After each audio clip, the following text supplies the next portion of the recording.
Hey, what's up? You want to learn about seismic communication, huh? Well, you've come to a pretty okay place to learn about it. I'm Krisk. And I'm Guwi, the magic talking raccoon dog. And here on Vibrant Wilds, we're gonna be talking about some fascinating wildlife and hopefully you learn something. Yep, and for the record, I'll also be learning about these things because Krisk is the one who researched the subject.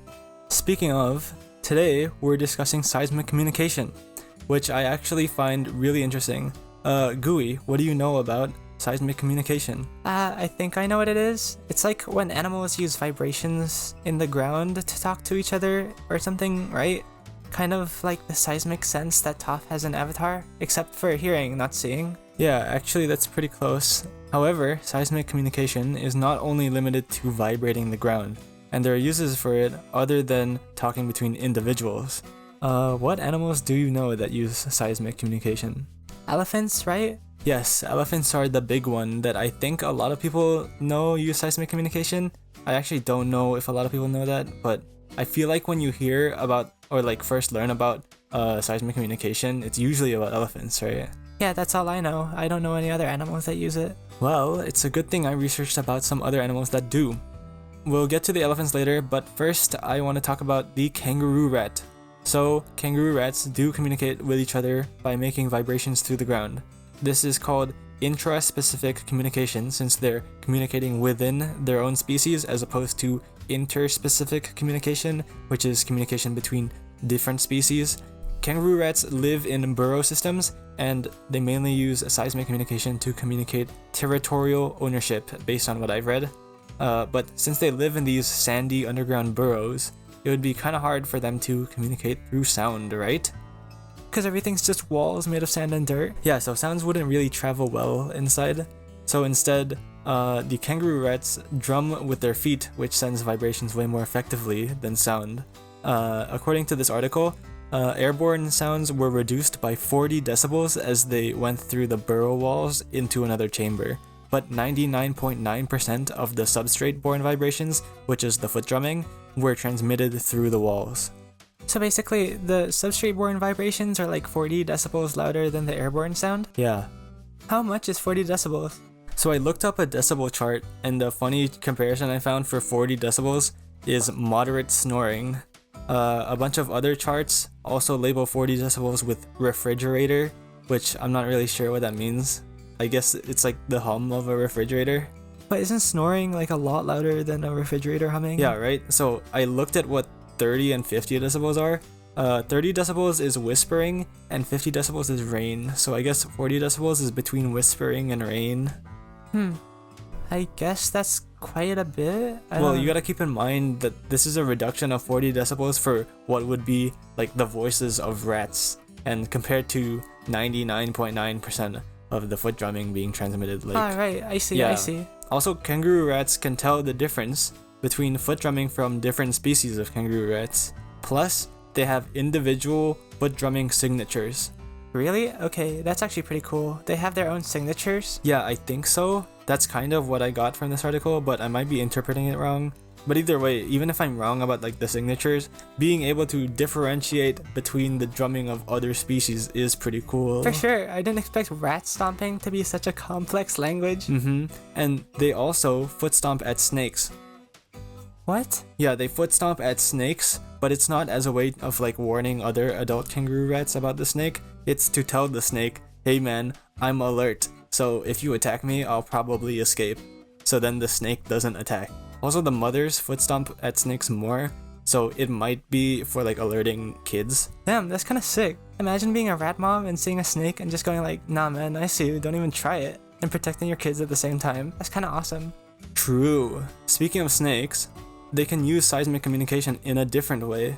Specifically, the Saharan horned viper, scientific name Cerastes, I think. But other snakes can probably do this too, since they have the same skull structure. So basically, these horned vipers can eavesdrop on their prey by using seismic communication, specifically the receiving part of communication, since they're like listening. When a rodent or a lizard walks around on the sand near the viper, the footsteps create surface waves called Rayleigh waves in the sand.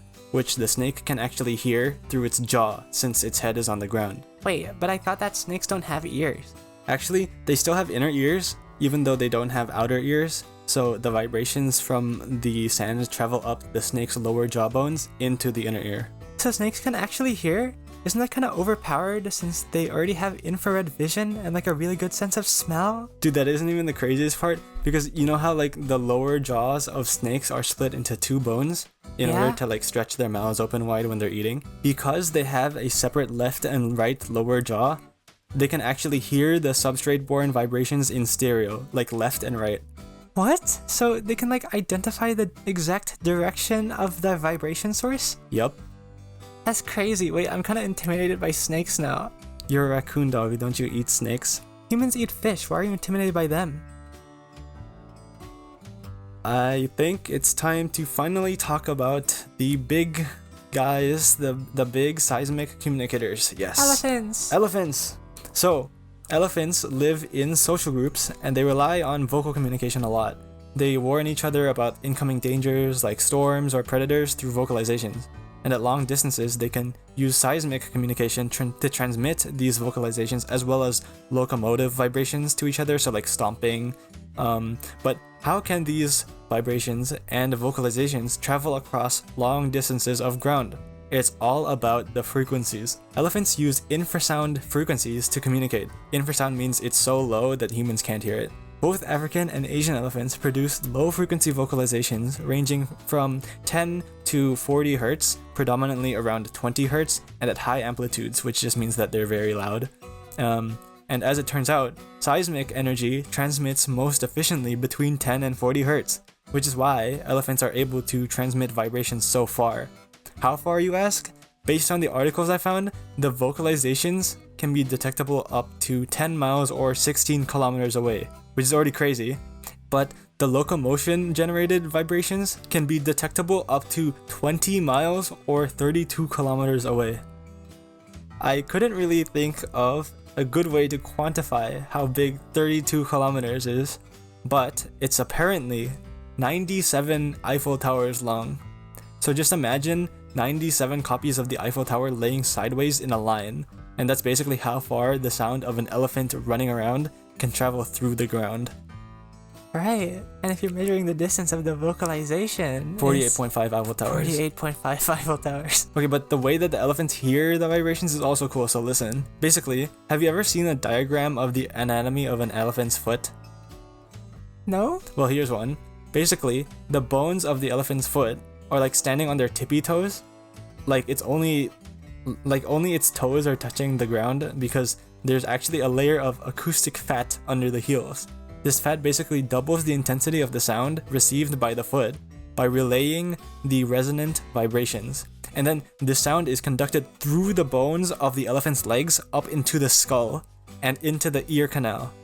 Elephants also have a muscle surrounding the ear canal that contracts in response to tactile stimulation, which is the physical vibrations, right? Which dampens airborne sounds and allows the elephant to focus more on the seismic vibrations. For what? That's actually insane. I know, right? So the elephants can also freeze and lean forward to hear the vibrations better because their front legs are bigger and in line with their ears. And they sometimes lift one of their front legs to triangulate the direction that the vibration is coming from. And while they're doing this, they not only turn toward the source of the vibration, but also perpendicular to it to triangulate it better. Man, what? And the feet aren't the only way that they can sense vibrations either. Asian elephants' trunks have touch receptors in the tips that are thought to be able to detect Brownian motion. Okay, so for those who don't know, Brownian motion is basically the random movement of particles in a fluid caused by the vibration of atoms and molecules, right? So basically, if you had the touch receptors of an elephant's trunk, you would be able to feel the movement of random dust particles floating in the air around you that you can't even see. Elephants are crazy, man. Yeah, actually. They're so cool and smart, and they're super important parts of their ecosystems because they help create pathways for smaller animals by eating vegetation. They create watering holes that other animals can drink from by digging them up with their tusks. and they help spread seeds through their dung. So it's super important that we humans do the best we can to try and save them. But unfortunately, as most of you guys probably know, elephants are endangered, and a big reason is because of the ivory trade. Elephants are illegally hunted for the ivory in their tusks, much like other animals with tusks like hippos. So if you want to help stop the hunting of these animals, don't buy products made with ivory, and try to educate people about the ivory trade. You can also donate to organizations and programs that help fight the ivory trade and focus on elephant conservation. There are also elephant sanctuaries that you can visit, but make sure that you do your research before you visit one to make sure that it's ethical. Generally, if you're allowed to touch the elephants or ride the elephants, or if the elephants are doing tricks and stuff, or if you can see baby elephants without their moms, then the venue might not be ethical. Right. And of course, the simplest thing you can do to support the conservation of elephants, and any wildlife for that matter, is just talking about why they should be protected. Raising awareness is super important because a lot of people don't know about these kinds of issues or aren't well educated on them. Plus, a lot of animals kind of get a bad rap because of the way that the media portrays them. Like elephants, a lot of people think that they're big scary monsters that kill humans and stuff, so educating them about how important and intelligent they are is super important to get people to actually care about them and their conservation. Definitely. So y'all should go tell your friends and families about the cool wildlife you learned about, or maybe even share this video, I don't know. Wait, actually, so true. Anyway, that's pretty much it for this video. If I got any info wrong, please let me know in the comments. This is the first time I've done research like this for a video, and I'm not by any means an expert about biology or wildlife conservation or anything.